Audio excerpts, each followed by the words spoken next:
Assalamualaikum warahmatullahi wabarakatuh.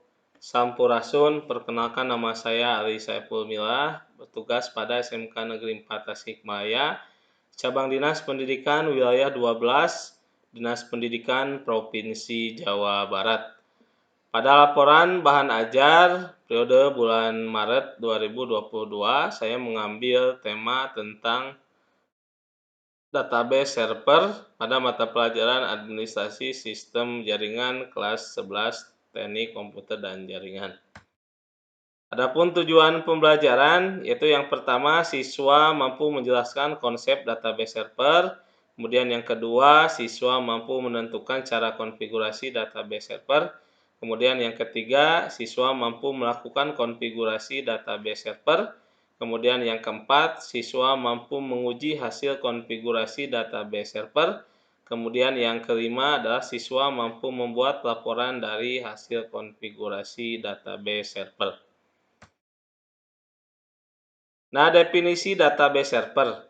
Database server adalah sebuah program komputer yang menyediakan layanan pengelolaan berbasis data dan melayani komputer atau program aplikasi basis data yang menggunakan model client server.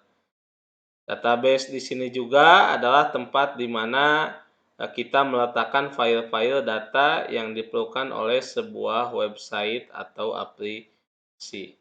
Berhubung pada saat ini hampir seluruh website sudah terwujud dinamis yang pastinya membutuhkan database, maka kita juga perlu menginstal sebuah database server. Dan ini adalah tugas dari anak TKJ, yaitu adalah menyediakan sebuah ruang database server ya untuk penyimpanan sebuah file-file yang diperlukan seperti aplikasi berbasis data ya, misalkan untuk sebuah website. Nah, apa saja manfaat dari database server? Yaitu yang pertama adalah semua data untuk organisasi dapat disimpan di satu lokasi ya atau satu server. Kemudian database server menambahkan tingkat keamanan data. Kemudian yang ketiga, database server menyediakan layanan database manajemen service di mana data disusun. Kemudian yang keempat, dengan cara tertentu sehingga meningkatkan pencarian dan pengambilan data. Kemudian yang terakhir adalah beberapa klien dapat mengakses data yang disimpan di database server dalam satu waktu tanpa saling mengganggu satu sama lain. Jadi artinya kalau ada database server sehingga mungkin database-nya terpusat. Nah, ini juga sama ya. Jadi ketika kita akan melakukan pengeditan, kemudian penambahan ya, itu dalam dalam waktu yang bersamaan itu tidak mengganggu satu sama yang lainnya. Ini adalah gambaran dari cara kerja database server ya, di mana di sini misalkan ada sebuah klien ya, di sini tersedia sebuah database server ya, kemudian juga nanti si klien itu akan melakukan permintaan ya, request ke sebuah database server. Nah, kemudian di sini ada beberapa aplikasi seperti PHP Interpreter ya, kemudian juga akan masuk ke database utama. Nah, kemudian akan dikembalikan ya, kemudian akan filter lagi, dikembalikan lagi ke database server dan akhirnya itu akan dikembalikan kepada klien. Nah, di sini ada sebagai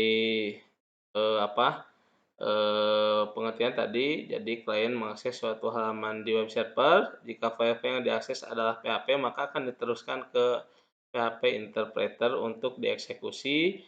Jika dalam file PHP ada function yang akan mengakses database, maka PHP Interpreter akan mengakses database sesuai dengan script PHP yang dimiliki. Kemudian database server menerima data jika pencarian pengambilan data atau informasi dikenali. Aktivitas web yang akan dilakukan terdiri dari status penambahan, pengeditan, pencarian, dan penghapusan.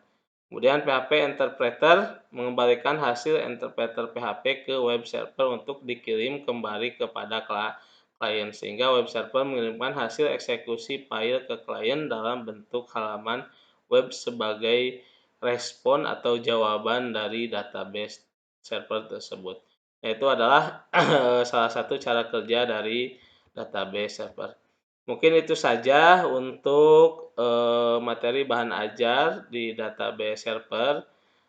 Itu saja yang bisa saya sampaikan. Terima kasih atas perhatiannya. Assalamualaikum warahmatullahi wabarakatuh. Sampurasun.